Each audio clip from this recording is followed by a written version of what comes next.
Hello, নমস্কার। আপনারা সবাই কেমন আছেন? আশা করছি খুব ভালো আছেন, সুস্থ আছেন। আমরাও ভালো আছি। তো আজকে আমি আপনাদের সঙ্গে আবারও একটা নতুন ধরনের রেসিপি নিয়ে চলে এসেছি। রেসিপিটা কিন্তু খুবই ইজি আর একদম অল্প জিনিসেই কিন্তু রেডি হয়ে যাবে। তো আজকে আমি বানাবো হচ্ছে ওরিও বিস্কুট দিয়ে চোকো লাভা কেক, যেটা ছোট থেকে নিয়ে বড়রা সবাই অনেক অনেক পছন্দ করবে। আর বাচ্চাদের তো এটা খুবই পছন্দের একটা জিনিস। তো চলুন রেসিপিটা শুরু করা যাক।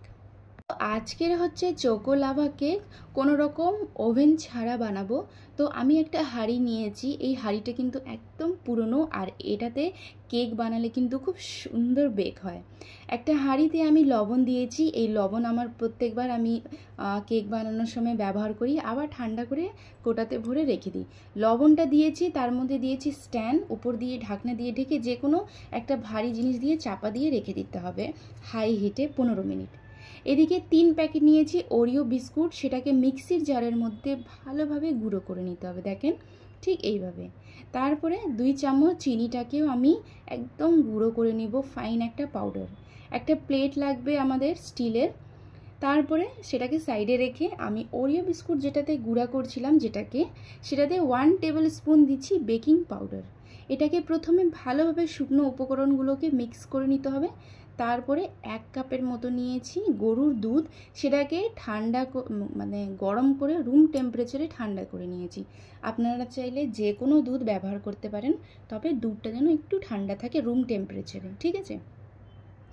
প্রথমে অল্প অল্প দিয়ে ব্যাটারটাকে মিক্স করতে হবে, একবারে দুধ দিতে যাবেন না, ব্যাটারটা বেশি পাতলা যেন না হয়। তো আজকে আমি যেহেতু 3 প্যাকেট ওরিও বিস্কুট নিয়েছি 10 টাকা দামের, তো সেই মেজারমেন্টেই আপনাদেরকে দেখাচ্ছি, ঠিক আছে।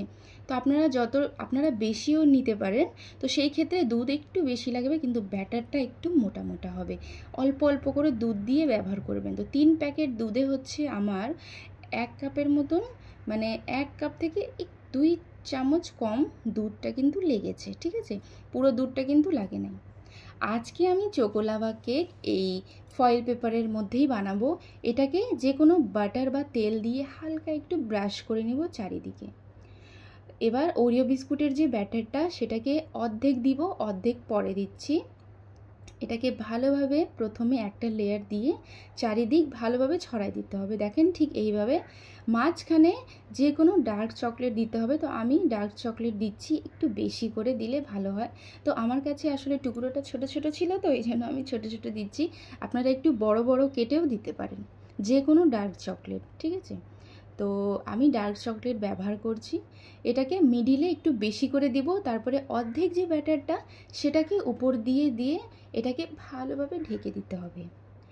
তো এই কাজটা করার আগে কিন্তু হাঁড়িটা একদম হাই হিটে ছোট্ট গ্যাসে আপনাদের প্রি হিট করে নিতে হবে। তো যতক্ষণ আমাদের এখানে ব্যাটার রেডি করতে সময় লাগবে, ততক্ষণে হাঁড়িটা কিন্তু খুব সুন্দর প্রি হিট হয়ে যাবে। এবার ব্যাটারটা রেডি। তারপরে আমার এই হাঁড়িটা কিন্তু একদম গরম হয়ে আসে, আর উপরে এই পাথরটাও। তো একদম সাবধানে এগুলোকে সাইড করতে হবে, দেখেন। তারপরে ভেতরে একটা প্লেট দিতে হবে, ছোট্ট একটা স্টিলের। সেই প্লেটের উপরেই আমি কেকের যে ব্যাটারটা এই ফয়েল পেপারটা রেখে দিব। আর এবার কিন্তু আঁচটা একদম হালকা হিটে হয়ে যাবে, ঠিক আছে। তারপরে ঢাকনা দিয়ে ঢেকে 40 থেকে 45 মিনিট অপেক্ষা করতে হবে। 35 মিনিটের মধ্যেই কিন্তু কেকটা রেডি হয়ে যাবে। আপনারা একদম 35 মিনিট পরও ঢাকনাটা খুলে দেখতে পারেন, কিন্তু আমি 40 মিনিট পর ঢাকনাটা খুলে দেখি, দেখেন ওয়াও কত সুন্দর ফুলেছে কেকটা। যে কোনো টুথপিক বা চামচের সাহায্যে একটু চেক করে নেবেন সাইডের। টুথপিক যদি পরিষ্কার বের হয় তাহলে বুঝবেন যে কেকটা কিন্তু রেডি হয়ে গেছে। আর যদি ধরেন ইনকেস সাইডের দিকে হালকা একটু টুথপিকে লেগে যাচ্ছে, তাহলে ভাববেন যে কেকটা আরও হবে। সঙ্গে সঙ্গে ঢাকনা দিয়ে ঢেকে আরও 10 মিনিট অপেক্ষা করবেন।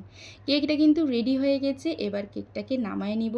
এটা কিন্তু একদম নরম তুলতুলে একটা হবে কেকটা, কিন্তু এই চকো লাভা কেক খেতে কিন্তু অনেক অনেক ভালো। উপর থেকে আমি কি করব, ওই যে চিনির যে পাউডার ছিল না, সেটা একটু ছাঁকনির মধ্যে দিয়ে একটু উপর থেকে একটু সাজিয়ে নিব, দেখতে কিন্তু সুন্দর লাগে।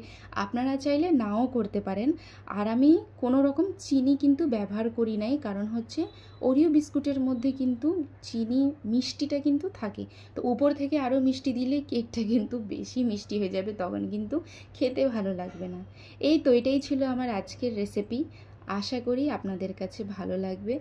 ভালো লাগলে রেসিপিটাকে একটু বেশি বেশি করে লাইক আর শেয়ার করে দিবেন। আর আমার চ্যানেলে আপনারা যারা নতুন আছেন, প্লিজ আমার ইউটিউব চ্যানেল madhav.priyanka vlog একটু সাবস্ক্রাইব করে দিবেন।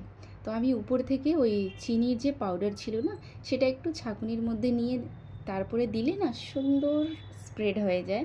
তো এইভাবে করে এবার এটাকে আপনারা ডিমোল্ডও করতে পারেন বা এইভাবে চামচ দিয়ে খেতেও পারেন। তো আমার সাইডে যেহেতু মানে এই ফয়েল পেপারে বাটার লাগানো ছিল, তো সুন্দর সাইড দিয়ে ছেড়ে ছেড়ে আসছে। তো আমি এটাকে ভাবছিলাম যে একটা প্লেটেই ঢেলে নিব। তো আমার এই রেসিপিটা আপনাদের কাছে কেমন লাগছে অবশ্যই কমেন্ট বক্সে জানাতে ভুলবেন না।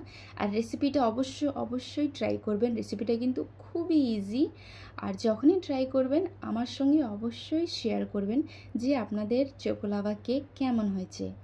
তো ভালো থাকবেন, সুস্থ থাকবেন, আমাদের চ্যানেল madhav.priyanka ব্লগের সঙ্গে থাকবেন। আমি দেখা করব আপনাদের সঙ্গে নেক্সট ব্লগ ভিডিও রেসিপি নিয়ে। Thank you. আর কোনো রকম যদি অসুবিধা হয় রেসিপি বানাতে, অবশ্যই কমেন্ট বক্সে আমাকে